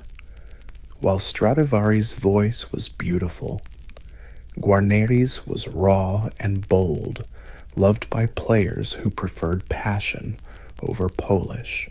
Each violin had its own quirks: subtle asymmetry, signature scrolls, mysterious varnish. But all shared one thing sole. These weren't factory products. They were individually sculpted with human breath and flaws, which somehow made them more alive. The world began to take notice. The violin moved from the palace into the spotlight. Performers demanded instruments that could sing, cry, mesmerize, and only Cremona's best could do that. Centuries later, these masterpieces would be so treasured, it's almost absurd. A Stradivarius can sell for millions. Museums display them in glass cases. Historians analyze their wood under microscopes, trying to crack their secrets. But in the end, their magic can't be measured, not in the varnish or grain. It's in the hands that made them and in the hands that will play them someday. Stradivari's and Guarneri's violins aren't just instruments. They're voices, trapped in maple and spruce wood, meant to outlive their makers, whispering beauty long after silence falls in the early days. The violin was a guest at noble courts. It played softly in the background, dancing with triumphs and harps, adding sweetness to royal feasts and courtly gatherings. But over time, the violin shed its modest role and boldly stepped into the spotlight, not as background music, but as a voice of its own. As Europe entered the Baroque era, music changed. Composers, over time, the violin would step out from its humble role and boldly claim the spotlight, not just as background music, but as a solo star. As Europe entered the Baroque era, music changed. Composers stopped writing just for kings. They wrote to feel, to be grand, to be dramatic. This nimble, expressive violin fit that transformation perfectly. It could soar like a bird, whisper secrets, or cry like a human soul. One of the first to see its power was Arcangelo Corelli in Rome. He composed sonatas and concertos for the violin that showed off its elegance and versatility. His music was lyrical, smooth, and precise. The violin wasn't just chasing melodies anymore, it was the melody. Then came Antonio Vivaldi, a priest and virtuoso in Venice. He wrote hundreds of violin concertos, each a vivid sound painting. His most famous piece, The Four Seasons, turned weather into music, spring flowers, summer storms, autumn harvests, winter chills, all told through violin strings. This instrument had become a storyteller, capable of capturing the world's rhythm by the late 1600s and early 1700s. The violin was a prized orchestra instrument. Concert halls replaced courtrooms. Public performances welcomed regular folks, not just royalty, and on these new stages, the violin took the lead, grabbing attention and demanding emotion. Its shape barely changed. The instrument stayed slender and delicate, but its presence grew. It wasn't a quiet sidekick anymore. It was the composer's voice, the performer's challenge, and the bridge between individual and audience.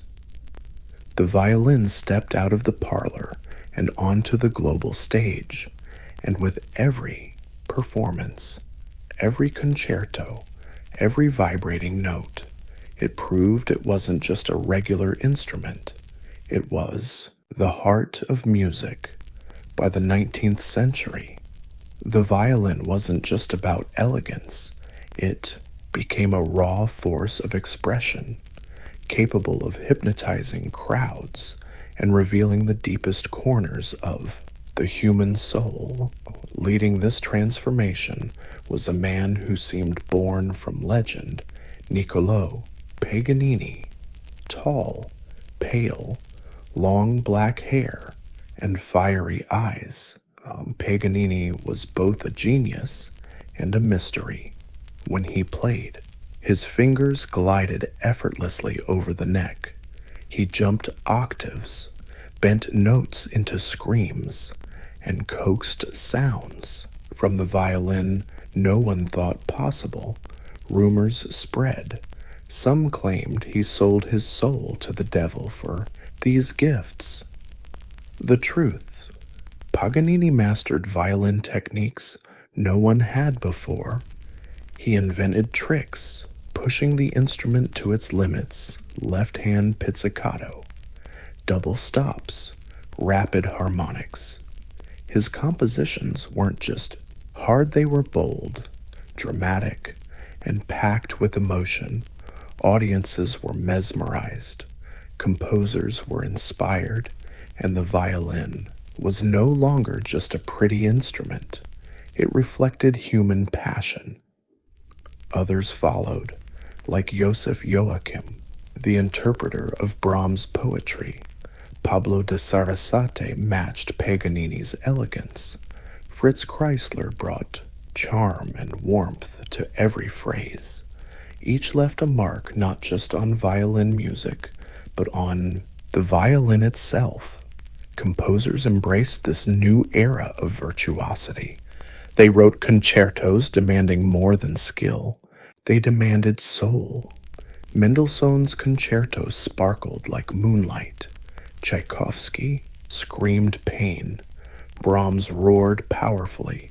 The violin was asked to feel everything, and it did, no longer confined to chords or background music. The violin became a solo artist, a storyteller.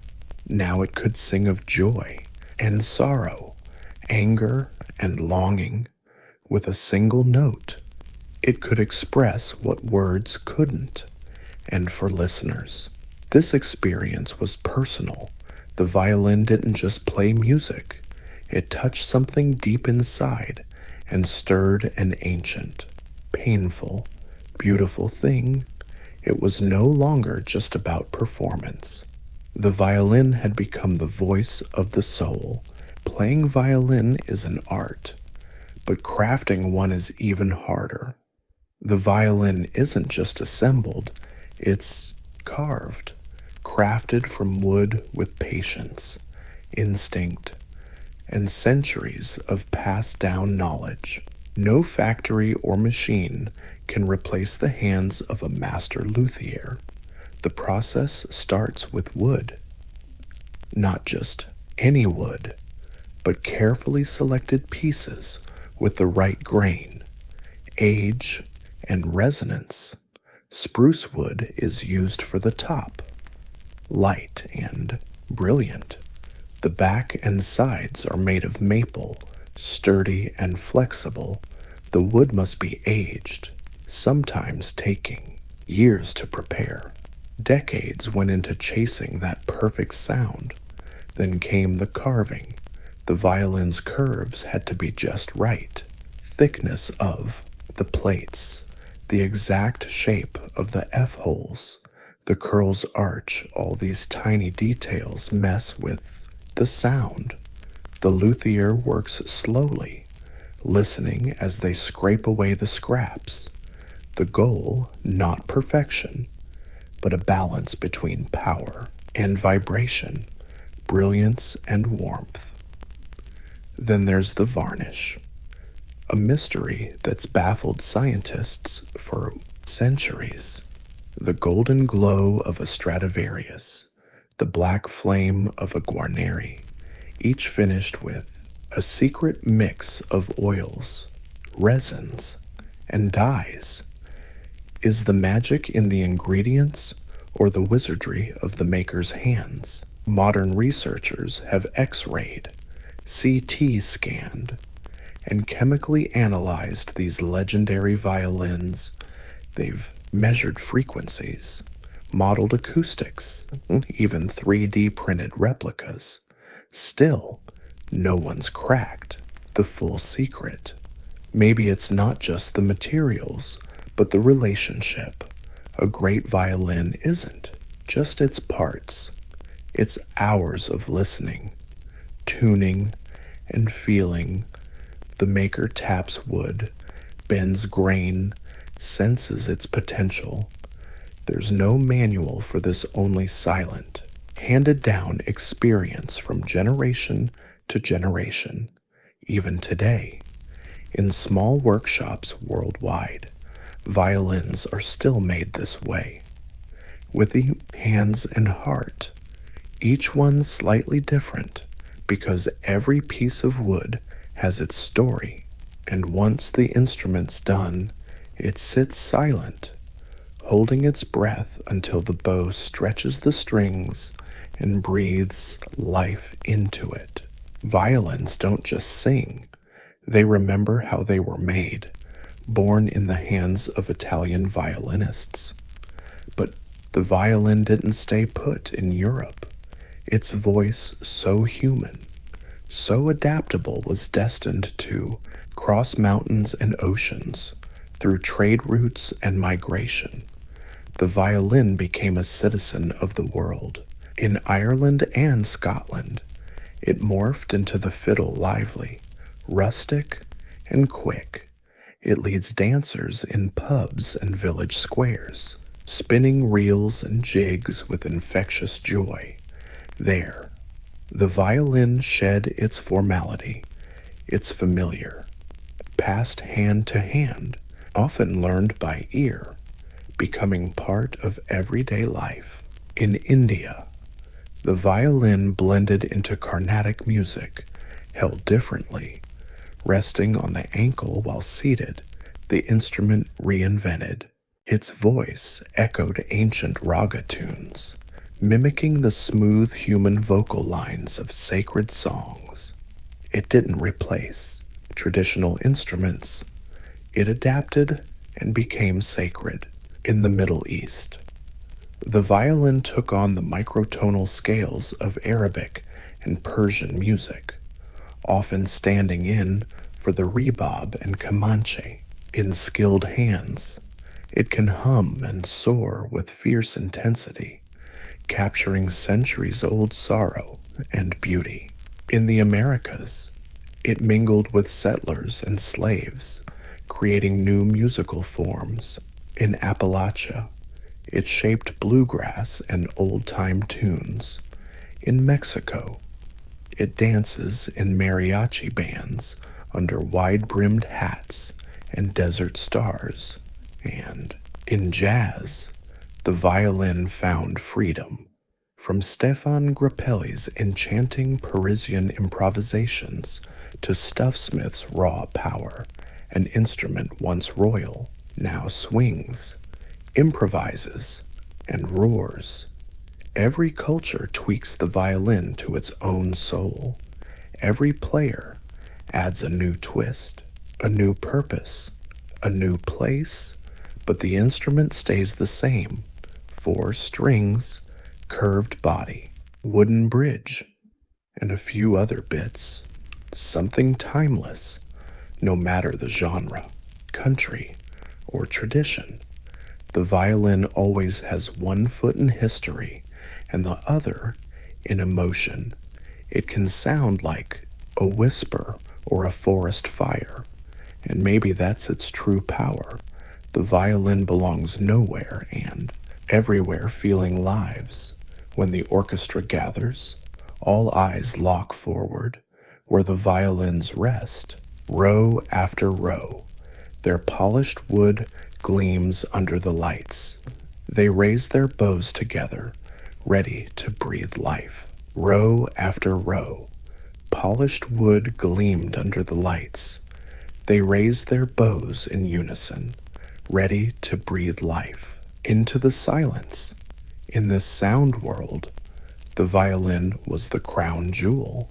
It made up the largest section of the orchestra, split into first and second violins, each with its own voice. First violins often carried the melody, soaring above the orchestra, nimble and bright.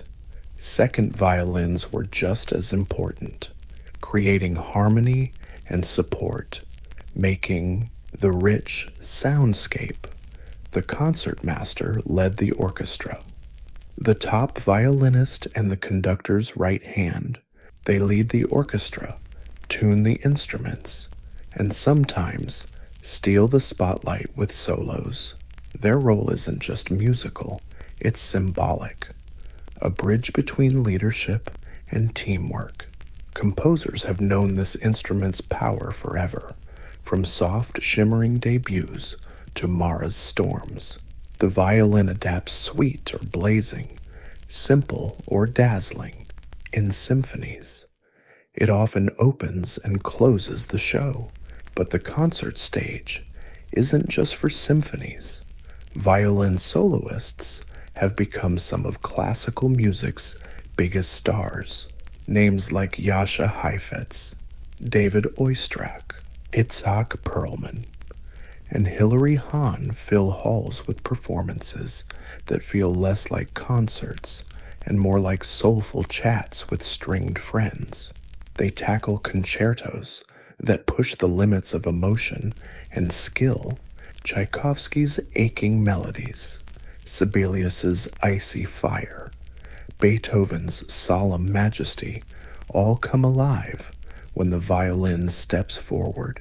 The violin leads, listens, lifts, and when the orchestra swells behind it, the sound stops being just music and turns into a story. Under gilded ceilings and velvet curtains, the violin has found its kingdom. It speaks a language no words could capture, telling tales of longing, love, anger, and joy. No translation needed. It doesn't seek applause. It simply sings in the voice of an old century that's forever young. Centuries have passed since the first violin sang in the hands of an Italian craftsman, but its voice never faded. From palaces to crowded subways, from grand concert halls to humble village dances, the violin survives not as a relic, but as the living soul of music in an age of digital instruments and synthesized sounds. The violin remains unchanged. It still starts with wood, cut, carved, and shaped by hand. It still waits silently to be touched by bow and breath. No batteries, no wires, just tradition, tension, and the quiet power of resonance. New craftsmen keep the tradition alive, some in the same towns, even the same streets where Amati and Stradivari once walked. They work not by assembly line, but by memory, guidance, and intuition, and players, young and old, still pick up the violin for the first time with a mix of awe and reverence. Old violins keep living too. Some pass down through generations, their varnish polished smooth by the hands of history. Others rest in velvet-lined cases, waiting for the right player to bring them back to life. A Stradivarius made in the 1700s can still silence a whole room with a single note, but the violin isn't stuck in the past. It shows up in film scores, experimental jazz, video games, and virtual reality. This song is for those who've never heard a concerto, sparking feelings in ears that don't know its name, because the violin doesn't need explaining. Its language is universal. A cry in one culture is a cry in another. A lullaby can soothe in any tongue, and after all these years, the violin still has one more magic trick. It grows with you. Those first scratchy notes from a kid eventually become the soundtrack of their life. For listeners, it changes too. What once felt bright can turn nostalgic. What once brought joy can bring tears. It evolves, not in shape, but in meaning, because the violin isn't just an instrument, it's an emotional companion, a memory keeper, a voice never forgotten, and as long as the world goes quiet, the violin is there, ready to sing once more.